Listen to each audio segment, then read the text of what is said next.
قدم 28 عرض مسرحي مصور ومعروض، وحوالي 26 فيلم و13 مسلسل. متميز في رؤيته الفنية والإخراجية لكل شيء مهما اختلفت معاه. كان مؤمن بقوة الفن، وفعلا قدر يسيب تأثير في أجيال صغيرة كتير من خلال أعماله، زي طبعا ونيس، وهو محمد صبحي. بالرغم من كونه فنان أناني في أعماله جدا، بحيث إنه كان بيناقش فيها المقتنع بيه وبس، ومن خلال بطولته هو وبس. هو الممثل صاحب وجهة النظر الواحدة، ولكن افتكر لي لحظة حلوة وقتها استمتعنا فيها في حرية الرأي مش هتلاقي. فعشان كده اللي سابه محمد صبحي كان لازم يبقى موجود، وكان لازم يبقى له تأثير، وكان لازم نتكلم عنه. في جمهور كبير جدا حبوه، وبقى معروف وسط جيلنا الحالي بشرطة الأخلاق. الراجل ده تقريبا كان ماضي عقد احتكار مع ليني الرملي، وهو بطل الظل بتاع الحلقة بتاعتنا واللي هنتكلم عنه بعدين. بس صبحي كان بيقدم أعماله الكتابية لوحده على المسرح وبرؤيته هو وبس، فقدم لنا أفكار غريبة وقتها طبعا، زي انت حر والهمجي ووجهة نظر. بس خلينا نرجع اكتر ونعرف شوية معلومات عن محمد صبحي. محمد صبحي هو ممثل ومؤلف ومخرج مسرحي مصري، اتولد في القاهرة واتخرج من المعهد العالي للفنون المسرحية قسم تمثيل واخراج بتقدير امتياز مع مرتبة الشرف. بعدها اشتغل كمعيد بالمعهد، ولكنه ساب المعهد ورفض انه يخضع لنظام اعلى منه في الحكم والسيطرة والقواعد. فعشان كده بعدها بفترة اسس استوديو الممثل كممثل ومخرج، واشترك معاه رفيق رحلته الفنية الكاتب المسرحي لينين الرملي، دفعته بقى في التخرج، وعمل واحدة من أعظم الثنائيات المسرحية، وأنتجوا لينا مسرحيات عظيمة زي علي بمظهر ووجهة نظر والهمجي، انت حر، انتهى الدرس يا غبي. وشايفهم مسرحيات أضافت فعلا شيء قيم للعقلية المصرية. وأرجوك قبل ما تهاجمني وتقول لي انت مش فاهم حاجة وصبحي ساب أثر سلبي على الجيل الحالي وعلى الشباب، أرجوك استنى، أنا هنا بتكلم كفن وبس، وهنناقش وجهة نظرك حالا.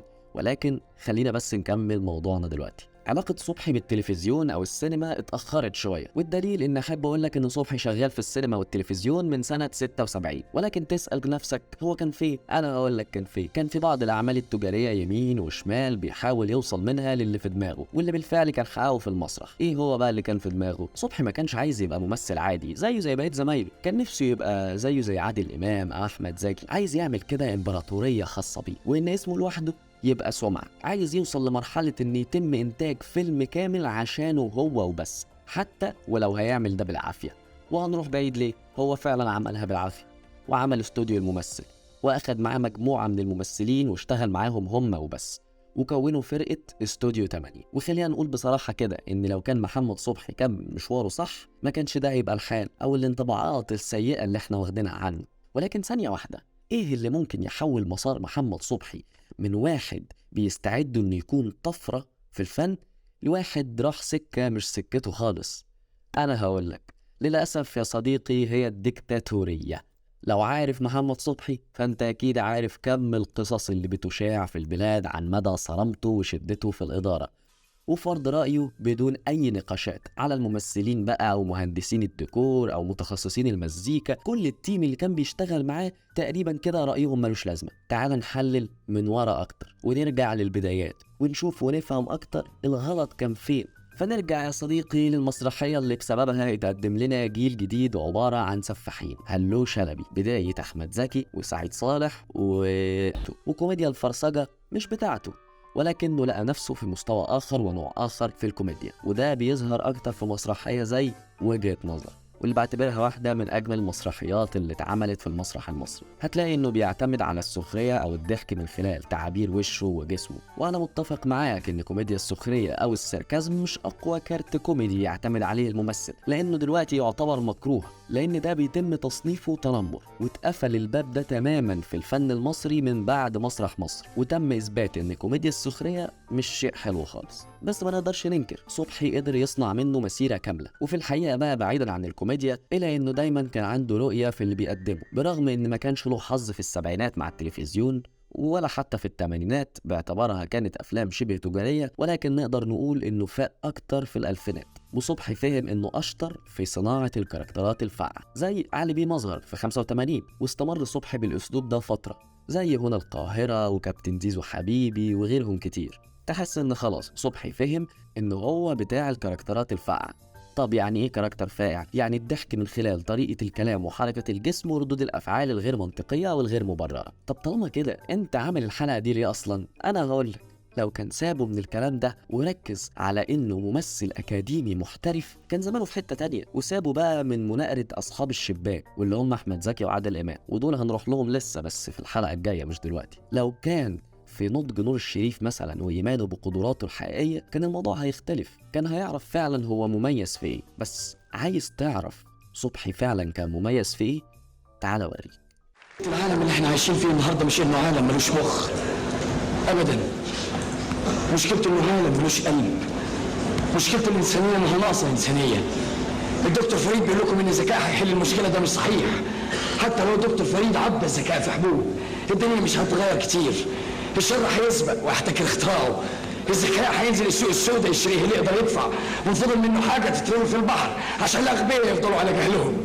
انا ما بنكرش ان العالم ممكن يتقدم لو بقى اذكى، لكن ارجوكم اوعوا تنسوا ان الذكاء سلاح ذو حدين. حتى العلم، حتى العلماء لو اصبحوا اذكى 1000 مرة لازم ولا على بغي الباغي، ولا على تطاول الرجل المتكبر، ولا على شقاء الحب المردود، ولا على ابطاءات العدل، ولا على سلاطة السلطة وقحة القدرة، ولا على الكوارث التي يبتلى بها الحسب الصحيح والمجد الصريح بفعل الجهلة وتهكم السفلى. من الذي كان يرضى بالبقاء تحت الحمل دائم الشكوى والأنين لولا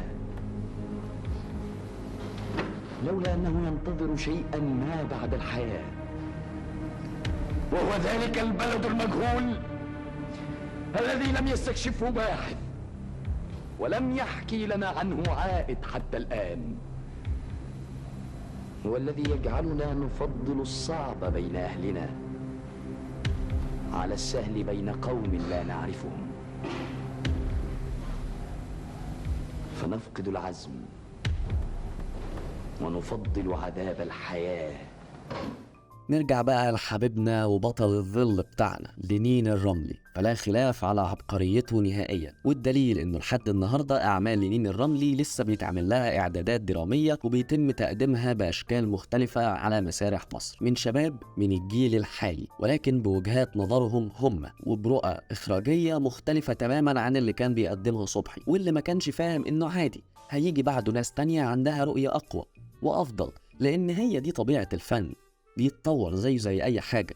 اما بقى عن المرحلة اللي اصطدم فيها صبحي مع جيلنا ووجهة النظر المعارضة ليه، ففي الحقيقة مش هلاقي افضل من مقالة اتكتب على موقع رصيف 22، وهسيب لك لينك المقالة في الكومنتات. في الحقيقة بقى ومن وجهة نظري قيمة صبحي الفنية في ادائه التراجيدي، يعني لو كان ركز على ادوار بسيطة وفي نفس الوقت ليها قيمة زي دوره في فيلم الكرنك مثلا، كان ممكن الموضوع يختلف وجمهور الشباب حاليا يحبوه. زي نور الشريف قيمته الفنية بتكمن في أدواره اللي سابت تأثير في السينما ومش كوميدية خالص، فلو كان صبحي يركز أكتر على الحتة دي كان ممكن جيلنا يتقبله بشكل أفضل. كل ده بيرجع لسبب نفسه يبقى ديكتاتور وبس كده. والله انتوا كمان وحشتونا ونورتونا خالص. لكم لحظة. اتفضل يا حبيبي.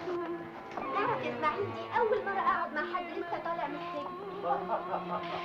ازيك يا رنفلة؟ كده برضه حلمي، ما كانش بإيدي. ما كنتش تقدر تبعت أي حد يطمني؟ تفتكر لو كنت أقدر مش كنت بعتلك؟